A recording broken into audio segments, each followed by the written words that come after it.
எல்லோரும் எப்படி இருக்கீங்க? Hope all are doing good.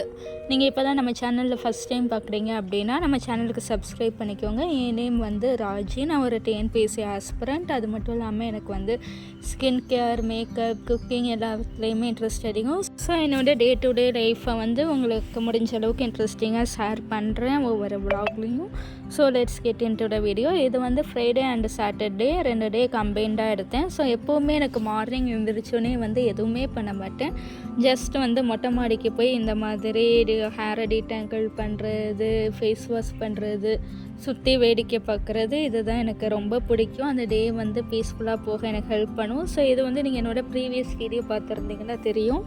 இது வந்து homemade rosemary water spray. So அதை ரெகுலராக யூஸ் பண்ணிகிட்ருக்கேன். கண்டிப்பாக ரிசல்ட் அப்டேட் பண்ணுறேன். ஸோ ஒரு 7 o'clock உட்காந்து 7 to 9:30 வந்து ஆல்வேஸ் கிளாஸ் போகும். நான் வந்து வெரண்டா ரேஸில் வந்து TNPSC plus SSC combined student தான் நான். ஸோ கிளாஸ் வந்து அன்றைக்கி பாலிட்டி போயிட்டு இருந்தது. ஸோ நான் வந்து படிச்சுக்கிட்டு இருந்தேன். அது மட்டும் இல்லாமல் மறுநாள் வந்து ஸ்காலர்ஷிப் எக்ஸாமும் ஒன்று இருந்தது. ஸோ அதுக்கும் சைட் பை சைட் படித்தேன். ஸோ எங்களுக்கு ஜிஎஸ் கிளாஸ் போகிறதுனால நான் இப்போ தான் வந்து ஸ்டார்டிங் ஸ்டேஜில் இருக்கிறனால எனக்கு வந்து தமிழ் அண்டு லாங்குவேஜுக்கும் கைட் தேவைப்பட்டதுனால யூடியூப்பில் வந்து தமிழுக்கு ஒரு வழியாக எனக்கு தேவையான கைட் கிடச்சிட்டாங்க.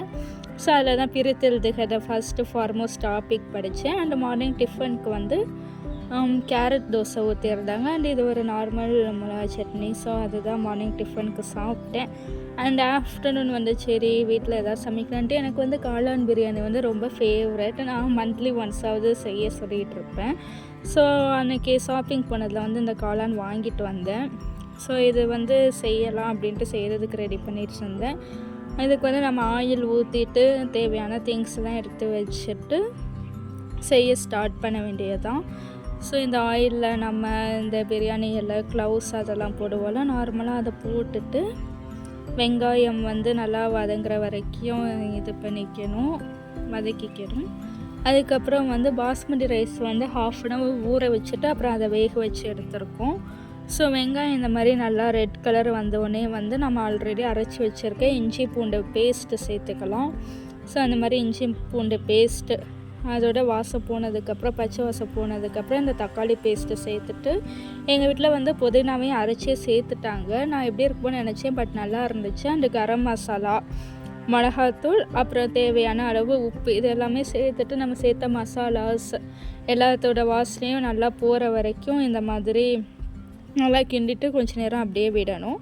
அதுக்கப்புறம் வந்து நம்ம இந்த மாதிரி கட் பண்ணி வச்சுருக்க காளான் இருக்குல்ல, அதை வந்து போட்டுட்டு காளானை வேகிற வரைக்கும். ஆனால் இதுக்கு நம்ம வந்து ரொம்ப கம்மியாக தண்ணி சேர்த்தா போதும். ஏன் அப்படின்னா வந்து காளான்லேயே நிறையா வாட்டர் வந்து அதுவே வெளியேற்றுமா. ஸோ அதனால் அதுக்கப்புறம் காளான் சேர்த்ததுக்கப்புறம் தயிரும் சேர்த்துட்டு தேவையான அளவு உப்பு போட்டுட்டு ரொம்ப லைட்டாக தண்ணி ஊற்றணும். தண்ணி ஊற்றுனது வந்து என்னால் வீடியோ எடுக்க முடியலை. So sorry for that. அதுக்கப்புறம் வந்து நம்ம வந்து ஊற வச்சு வேக வச்சு எடுத்துருக்கேன் அந்த பாஸ்மதி ரைஸ். மேக்ஸிமம் காளான் பிரியாணிக்கு வந்து எனக்கு தெரிஞ்ச பாஸ்மதி ரைஸ் தான் நல்லாயிருக்கும். ஸோ அதையும் சேர்த்துட்டு ஒரு 20 to 25 minutes வேக விட்டிங்க அப்படின்னா வந்து நமக்கு காளான் பிரியாணி ரெடி.